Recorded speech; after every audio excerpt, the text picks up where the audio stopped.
In this instructional video, we'll be going over textbook pages 136 through 138. Number one, how does slope relate to the equation of a proportional relationship? So the equation of a proportional relationship is y equals kx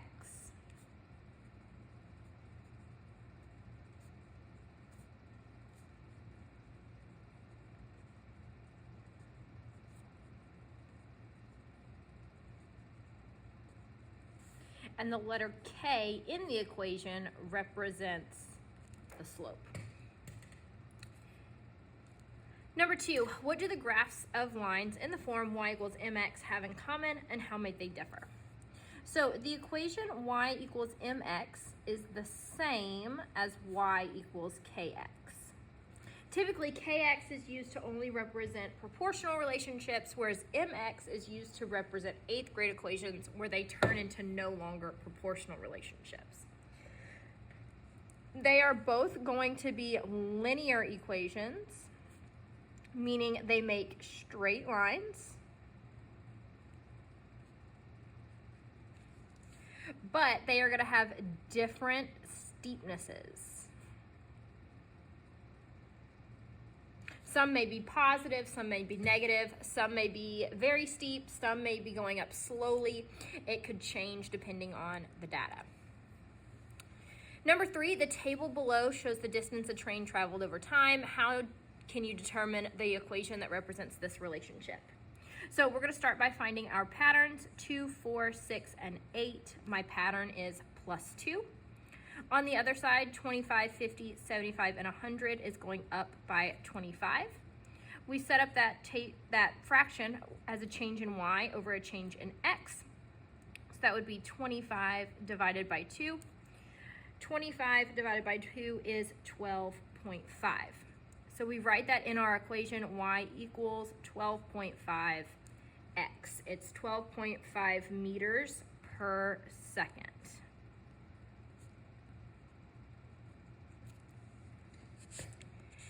Number four, the relationship between a hiker's elevation and the time is shown in the graph. Find the constant of proportionality of the line and then find the slope of the line. So the constant of proportionality and the slope of the line are going to be the same thing. So picking out my breedable points, we have our starting point at 0, the 1 and 30, the 2 and 60, the 3 and 90, and the 4 and the 120. I can set that up in a table. We don't have to use all of the points. As long as you have a couple, you can find your patterns. 0 to 1 and 1 to 2 is going up 1. 0 to 30 and 60 is going up 30. Setting up that fraction y over x, 30 divided by 1 is 30. So our slope, our constant of proportionality, is going to be 30, and it represents 30 feet per minute, because that's what our graphs is talking about, 30 feet in elevation per minute that we move. So writing the equation y equals mx or y equals kx, it becomes y equals 30x. We are not going to solve number 5. You are not expected to graph lines on your own.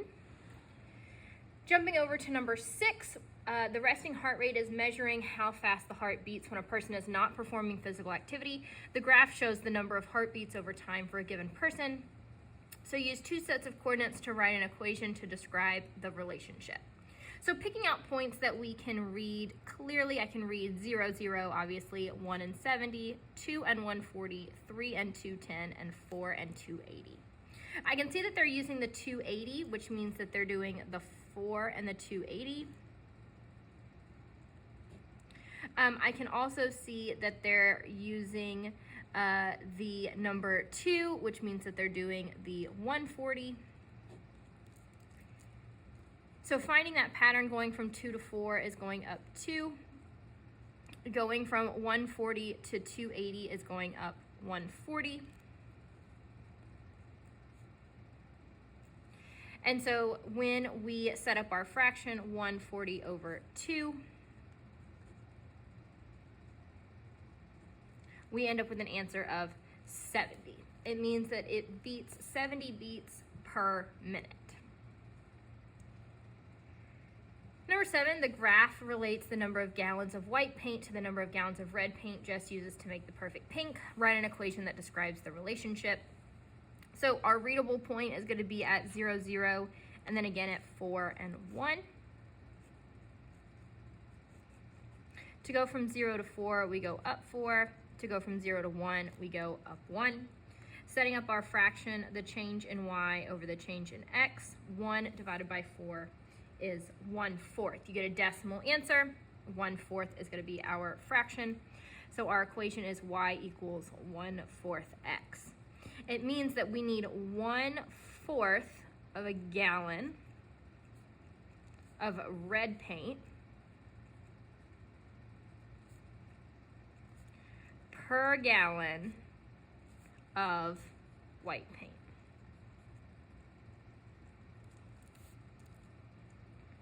For number 8, Franco made this graph to show the equation y equals negative x. Is the graph correct? So looking at this, I can automatically tell that it is incorrect because this graph is going in an upward pattern, but his slope is negative.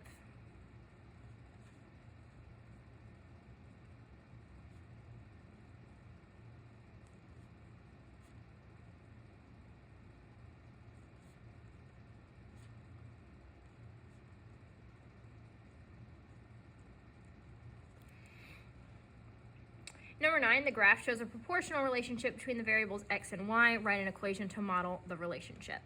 So starting at 0, 0, I can read the 2 and the 24, the 4 and the 48, the 6 and the 72, and the 8 and the 96.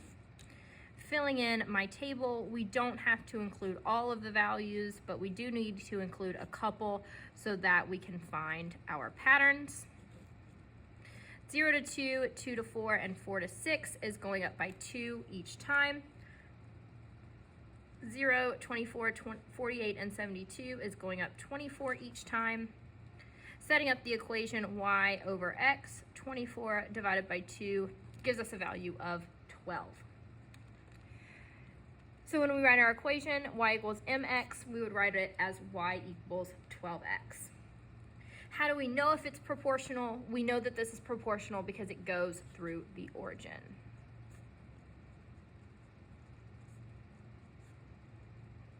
Remember, the origin is the point 0, 0.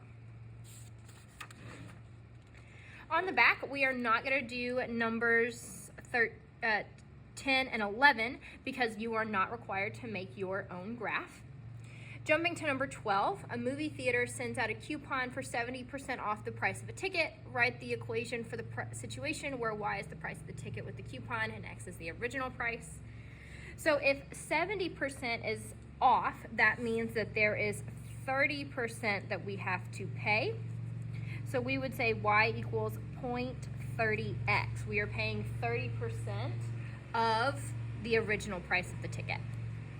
We will not be doing part B because, again, you are not required to make your own graph. Number 13, an equation and a graph of a proportional relationships are shown, which has a greater unit rate. So 47 over 2. If we divide 47 by 2, you would get 23.5. Looking at our graph, starting at 0, 0, I have 2 and 94, 4 and 188, 6 and 282, 8 and 376. Again, we do not have to include all of them, but we do need some so that way we can represent our patterns. So going 0 to 2 to 4 is going up by 2. 94 to 188 is going up 94. Setting up our fraction y over x, so 94 divided by 2. 94 divided by 2 is 47.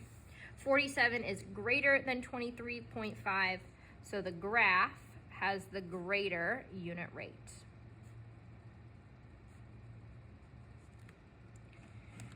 Number 14, car X travels 186 miles in 3 hours. Write an equation of the line that describes the relationship between the distance and time. So again, we would set up that equation as y over x. So the 186 divided by the 3, giving us an answer of 62. So it's 62 miles per hour. our equation, y equals 62x. So looking here, we can see we want to know which graph matches it. So in 4 hours, 62 miles per hour for 4 hours would be a total of 248 miles. So it's not going to be letter A matching up at 310. It is going to be letter C matching up with 248.